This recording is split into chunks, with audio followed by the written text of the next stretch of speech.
This is KHTS reporter Wyatt Smith here live in studio in lovely Old Town Newhall on Main Street with KHTS reporter Louis Diaz.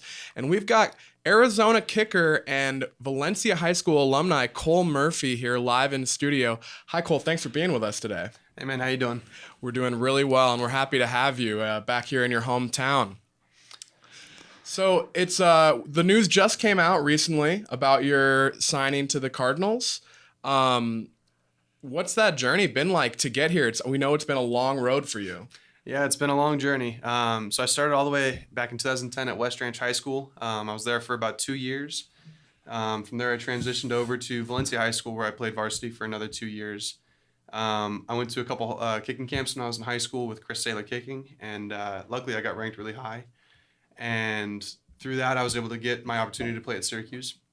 So I had to go all the way from Santa Clarita all the way to Syracuse, New York. Yeah, a little bit of a move there. Yeah, definitely. It was definitely a change of environment. Really snowy, really cold. Yeah, absolutely. It was definitely really fun though. I got to play all 48 games in my career, and it was just a great experience.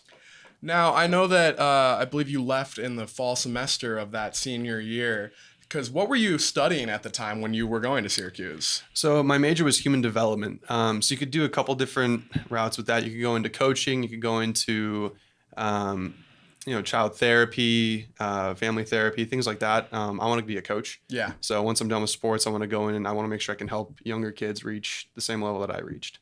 That's awesome. So, do you plan when playing career comes to a close? Is that you're going to finish the degree and get into that field? Yeah, so I'm pretty close to finishing the degree. I've got maybe 2 or 3 classes left, so hopefully I can finish them either online or at COC or something like that. Excellent. So once you departed Syracuse, that was kind of the start of the push to make it into the pro leagues. What was that path like? What are the avenues for getting into a pro league like the NFL? So it takes a lot of training and a lot of preparation. So I ended up having to drive back from Syracuse to LA. Had to pack up all my stuff in the matter of about a week and then go. And then, I just started training. I had an agent already and just started training at home. I actually built uprights at my house. We live out in horse country, so I was able to kick, and it was really, really good. Just I could go out there every single day and train. Ended up working with Chris Saylor a bunch again. Yeah. And then got ready for pro day. Once pro day happened, I feel like I did really well there. Just one of those things where even if you do really well, it doesn't guarantee that you're going to get drafted or signed right after as a free agent. Yeah.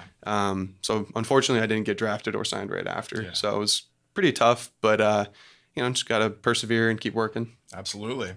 So what kept you going though after you got drafted? And you didn't get signed. Did you feel like, all right, well, this is it for me, back to school and, let's just keep football as a hobby? Or how did you stay motivated there? I kind of looked to a lot of other guys that were in the league or guys that are free agents currently or past veterans. And I looked at their paths and I realized that a lot of the time these guys don't start their playing career until 2 or 3 years after. Okay. There's a guy named John Carney who I work with who I absolutely love. I think he's awesome. He played in the league for, I believe, 23 years. He's number 5 all-time scoring in the NFL. Okay. And he didn't start until year 3 after college. Huh. So, unfortunately, takes a little bit of time and a little strenuous for me. Yeah, kicking can be different, I imagine, than other positions where teams are not looking for depth quite as frequently as they do at other positions. Line, receiver, your secondary. You go going through guys all the time, but a lot of teams, they're carrying not even a backup kicker. The punter is your backup place kicker. Exactly. So, the kicker and punters are backups for each other. And unfortunately, that just means that there's 32 spots. Yeah. So, there's constantly just a change in the roster all the time. And luckily, most of the time, these kickers, their contracts aren't high enough to where, they can't buy them out. Mm-hmm. Or if they get injured, they can't put them on IR and just sign somebody else. So they have a list of kickers that they're on their short list. So basically, if someone gets hurt or he's not doing well, they've got 3 guys that we can say, hey, we can bring him in for a workout, see which one does the best, and then we'll sign that person. Because I have to say, I was a little surprised to see that you went undrafted coming out of college. You were Luke Rosa Award semifinalist as a freshman and arguably the most prolific scorer in Syracuse at the kicking position at Syracuse in their school's history. So to see you have to go through not getting into the NFL initially, and then it was the AAFL, the American, what is it? The American Alliance of Football. Yeah, the Alliance of American Football. There it is. I mean, I didn't expect to be drafted.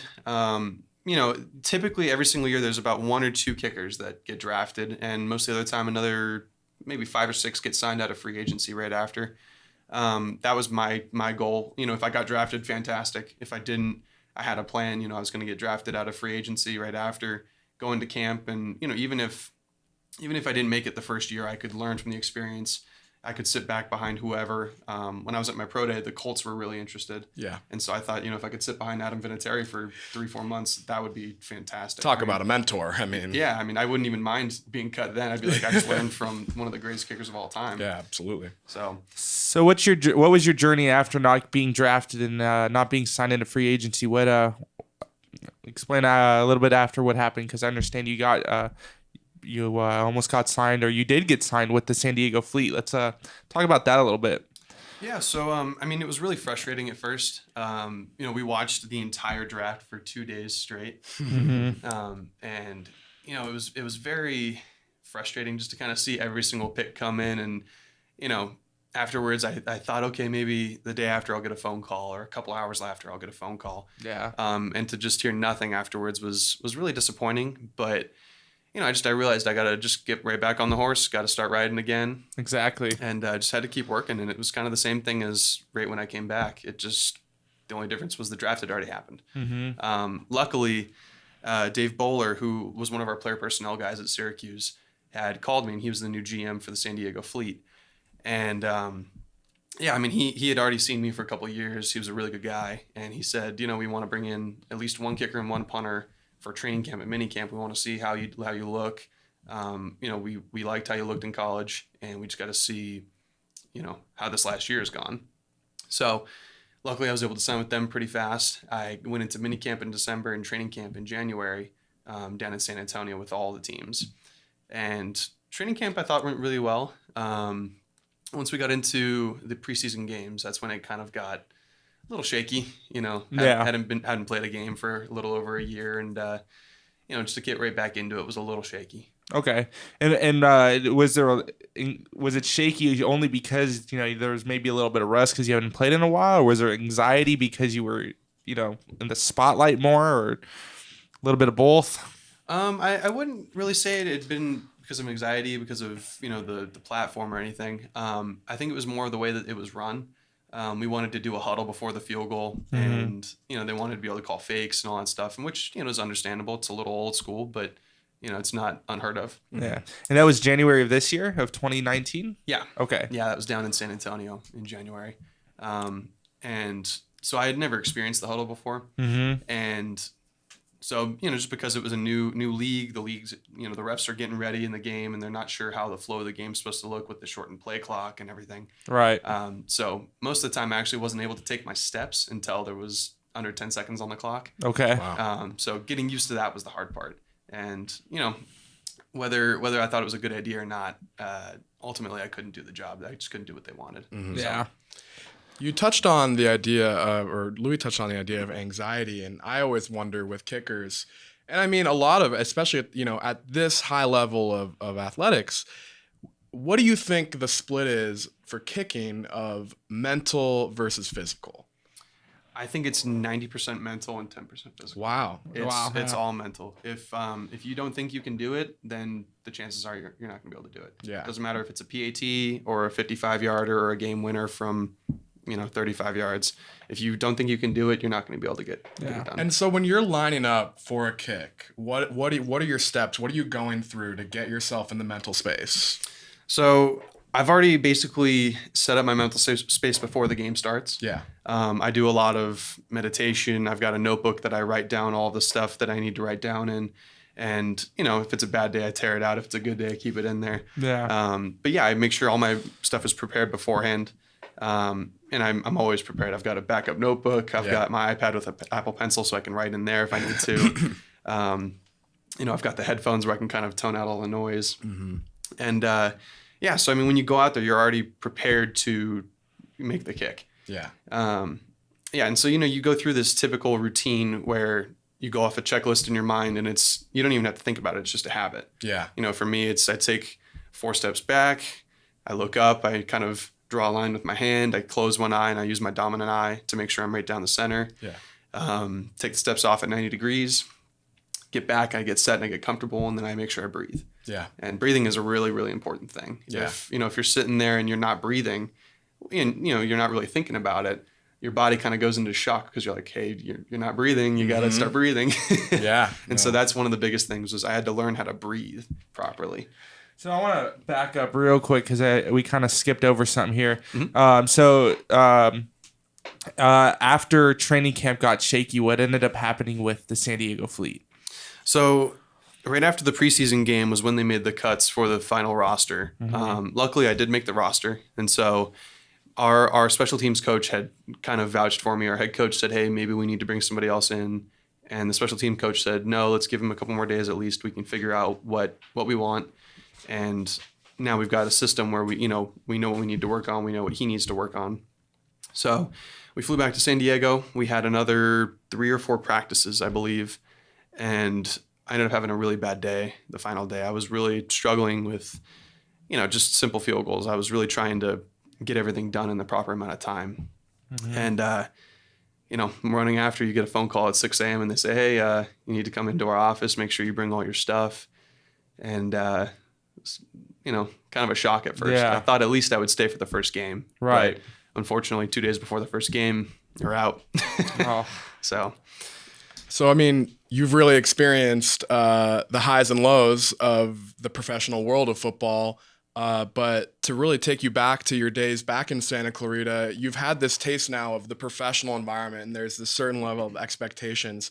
What is it like being in that sort of football environment versus your time at West Ranch and at Valencia? Like, what was that environment like? That's a good question. I think it's a level that once you get to it, you should already be comfortable with it. With the freshman level of high school, you walk out there and it's just the parents, right? There's no crazy fans out there that are throwing bottles at you, and there's no crazy drunk fans just screaming random things at you. By the time you get to the varsity level, you should be a little bit more experienced. You should have at least, between at least 10 to 20 games under your belt, and you should be a little bit more comfortable with getting out there and, going through the routine and knowing what you need to do. By the time you get to college, it gets pumped up another level because you go from having maybe 1,000 fans at a game to 50,000. Yeah. And, it's really weird. The first game, you go out there for your first rep and you're really nervous and you're shaking in your boots. And then you get one play done and all of a sudden it's all gone. Yeah. And it just kind of disappears. It's almost like you're back. It's always the same place, you're just changing the setting a little bit. Exactly. You're just changing the volume level. Is there anything you miss about the high school level and about that time in your life? Yeah, actually, there are a couple of things. I think the staff at Valencia was fantastic. They really made it a family setting. I haven't been with Arizona that long, so I'm not sure exactly how it's going to look. I'm hoping it's something similar to Valencia. Yeah. But other than that, I mean, it's all basically the same. Just go out there and do your job. Absolutely. When you said you were in high school, it's as a freshman, you got the parents, and then as you get higher up, more people start coming, and then you get to college, and in college, a lot of the games are televised and stuff. So me having a background of music, in no way am I on a professional level, but, playing music and, watching all these bands, they all talk about, for instance, Eddie Van Halen was in an interview and he said, like, he's been doing this for so many years and he still gets extremely stage fright. Like he just extremely nervous before, going out on stage, even though he's done it for so long. I know you haven't yet officially stepped out on an NFL field in front of, thousands and thousands of people in the stadium and, being on these televised games. But to the point that you're at now, do you ever feel like you get the butterflies before stepping out on the field? Obviously, music and sports are different, and you guys got different mindsets than musicians. But does that still happen in the athletic world? Yeah, absolutely. I mean, it If it didn't happen, I think there'd be an issue. Okay. Yeah, I mean, the only big difference I think from music to athletics is that the size of the venue changes all the time, right? In college football, I think the smallest crowd you're going to play in front of is at least probably 35,000. Wow. Whereas, music venues change size. Sometimes they'll go to places like the Forum where it's huge. And then the next night they'll go to a club where it's, maybe a couple thousand. Right. But regardless, I mean, you still got to go out there and do your job. Right. I love that you brought up Eddie Van Halen, actually. That's awesome. So we've got some time here still before players have to start reporting for training camps. How are you spending the time until that point, getting ready and staying prepared for the upcoming season? So I've been driving down to Carlsbad a bunch and working with John Carney. I like to call him the kicking guru. He played 23 years in the NFL, and he's one of the top scorers of all time. Yeah. And I mean, the amount of pros that he, one, works with, and two, brings in just to compete with other people is fantastic. Yeah. So I've been working with him a bunch. It's been about 6 months, I believe. Okay, excellent. And I mean, he's great. And actually next week, Zane Gonzalez, who's my competition, is going to be there next week. Ooh, so okay. That'll be fun. Bring the best out of you a little bit. Yeah, exactly. And so when does training camp start up for you? April 8th is when we go in for OTAs. Do you have your living arrangements already prepared for Phoenix? Is that still in the works? Nope, not at all. Actually, I was thinking about that this morning. I got to figure out how that's all going to work because OTAs, or the majority of OTAs, is optional. Yeah. So because it's optional, most teams don't cover living expenses. Yeah. And, being a poor college kid or just fresh out of college, don't have a lot of money to spend, so I might have to bum around at a couple places for a few weeks. And then, I think I've heard of some couch surfing apps you can check out. You know what? That's brilliant. That's a good idea. Well, Cole, we really appreciate you coming in today and having a chat with us. Congratulations on being signed, and I think I can speak for a lot of us in Santa Clarita that we're all going to be rooting for you. Thank you so much. Wish you nothing but the best. Thank you. Really, really appreciate it. Thank you guys for having me on. Absolutely. You're welcome. Thank you, Cole. Appreciate it. Your hometown station. I love the music, and I always tune in when there's an emergency in Santa Clarita. 98.1 FM and AM 1220.